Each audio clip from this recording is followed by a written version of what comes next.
Bonjour, bienvenue dans les mots de la GRH, les défis.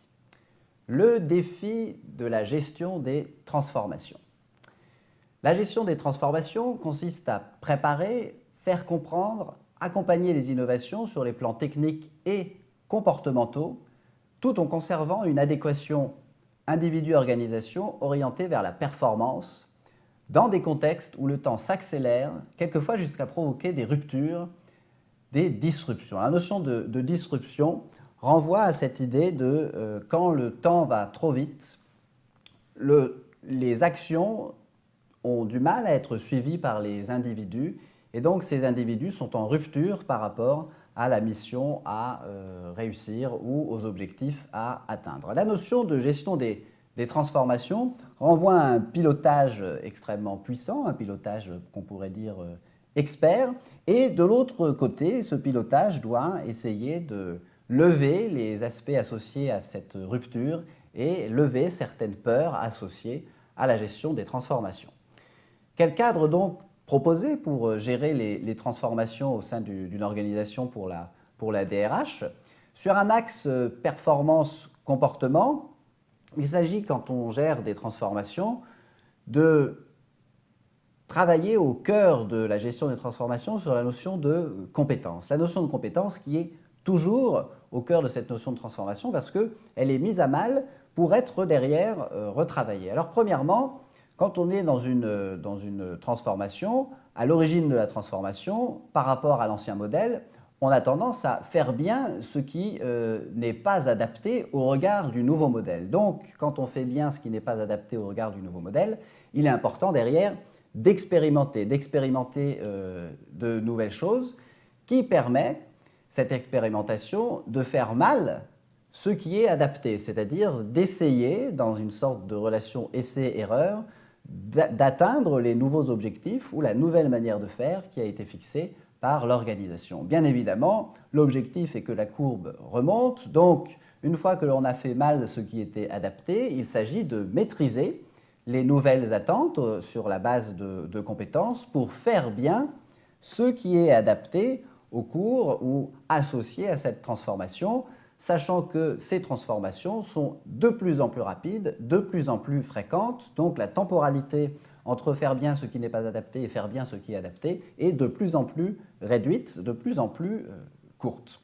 Cela implique en transformation d'avoir une phase de préparation extrêmement pointilleuse, extrêmement importante et de mobiliser la totalité de la structure organisationnelle. Deuxièmement, il s'agit bien évidemment de les piloter, ces transformations, et de les accompagner avec des relais au sein de l'organisation afin, derrière, d'évaluer les fruits de cette transformation et de continuer à sans cesse transformer l'organisation pour répondre aux enjeux sociétaux et clients associés à cette transformation et atteindre des éléments associés à la performance, bien évidemment dans une boucle que l'on tente d'être vertueuse. Attention, bien évidemment, à cette notion donc, de disruption, de rupture associée à la gestion des transformations, à cette vitesse qui est de plus en plus croissante dans les transformations, cette vitesse de plus en plus croissante qui peut entraîner une sorte de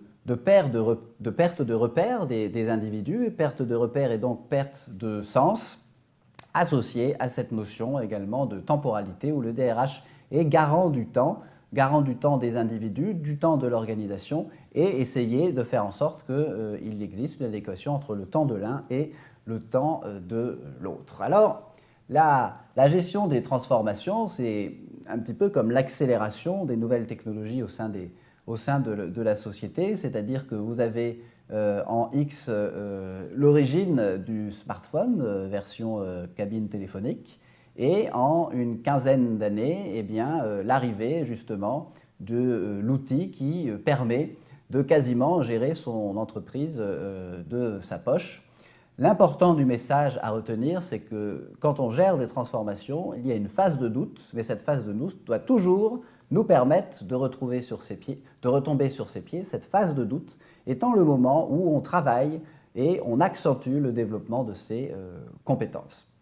D'un point de vue pratique, quels sont les enjeux et actions en gestion des transformations? D'un point de vue organisationnel, comment provoquer le changement? Eh bien, il est important, premièrement, de responsabiliser la totalité des équipes. Deuxièmement, de confier cette transformation à un réseau de partenaires, de relais au sein de l'organisation.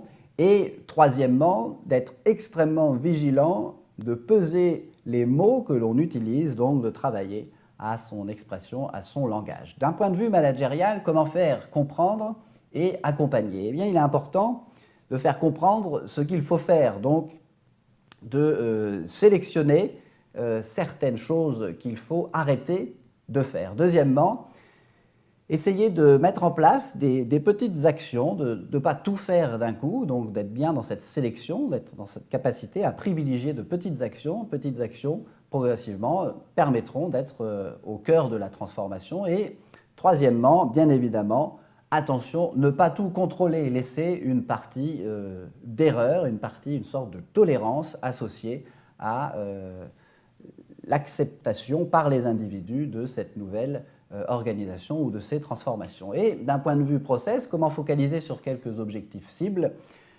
Eh bien, il est important d'anticiper très très fortement les attentes des individus et les attentes de l'organisation. Deuxièmement, d'expérimenter de nouvelles pratiques, d'expérimenter de nouvelles choses pour faire émerger ou renforcer des compétences clés pour l'organisation. Et enfin, toujours se remettre en cause, que l'on soit l'individu, que l'on soit le management, que l'on soit l'organisation, dans cette gestion des transformations. Pour ceux qui souhaitent en savoir plus, voici une sélection d'ouvrages. Et bien évidemment, en gestion des transformations, le côté négatif est qui du déni, qui de l'échec, qui du peur en contexte, de la peur en contexte de changement. Donc être extrêmement vigilant sur les impacts négatifs qui touchent obligatoirement certaines personnes quand on est dans un processus de changement ou dans un processus de gestion des transformations. Bien intégrer que le changement est de toute façon permanent, que les transformations sont permanentes et quasi quotidiennes. Bien intégrer cette notion de contingence, bien évidemment, à toujours avoir en tête dès que l'on agit en tant que direction des ressources humaines. Et pourquoi pas essayer de développer dans des transformations des idées un petit peu non conventionnelles pour stimuler l'innovation et toujours travailler à son retour sur soi, sa réflexivité. Merci.